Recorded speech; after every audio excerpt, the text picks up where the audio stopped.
بسم اللہ الرحمن الرحیم۔ ماں کو مارنے کی نقد سزا۔ خیبر ایجنسی کے حالات کچھ شر پسندوں کی وجہ سے جب خراب ہوئے تو امن پسند ہزاروں خاندان نقل مکانی کر کے دوسرے علاقوں میں رہائش پذیر ہوئے۔ انہی میں ایک بدقسمت خاندان بھی ہجرت کر کے پرامن علاقے کی تلاش میں نکلا۔ پہاڑی راستے انتہائی کٹھن ہوتے ہیں۔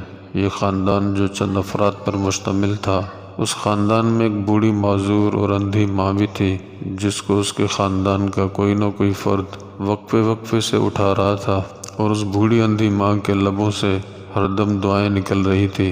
اس ماں کا ایک جوان بدقسمت بیٹا بھی اس قافلے میں تھا جس کو سب سے زیادہ اپنی بوڑھی اندھی معذور ماں کا خیال رکھنا پڑ رہا تھا۔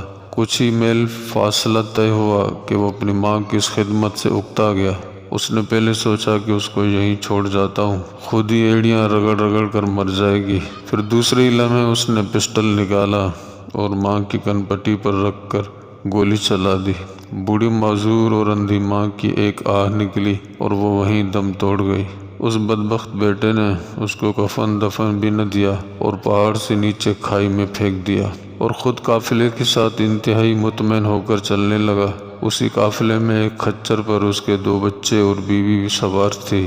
ابھی تھوڑا ہی فاصلہ طے ہوا تھا کہ خچر کا پاؤں پھسلا اور وہ بیوی بچوں سمیت کھائی میں جا گرا، جہاں اس کی آنکھوں کے سامنے اس کے بچے اور بیوی تڑپتے تڑپتے دم توڑ گئے، اور یہ کچھ نہ کر سکا اور وہیں کھڑا چیخیں مارتا رہا۔ اور یوں اللہ نے بدبخت بیٹے کو اپنی معذور ماں کو مارنے کی نقد سزا دی۔ اللہ پاک ہم سب کو ماں باپ کے ادب احترام اور خدمت کرنے کی توفیق عطا فرمائے۔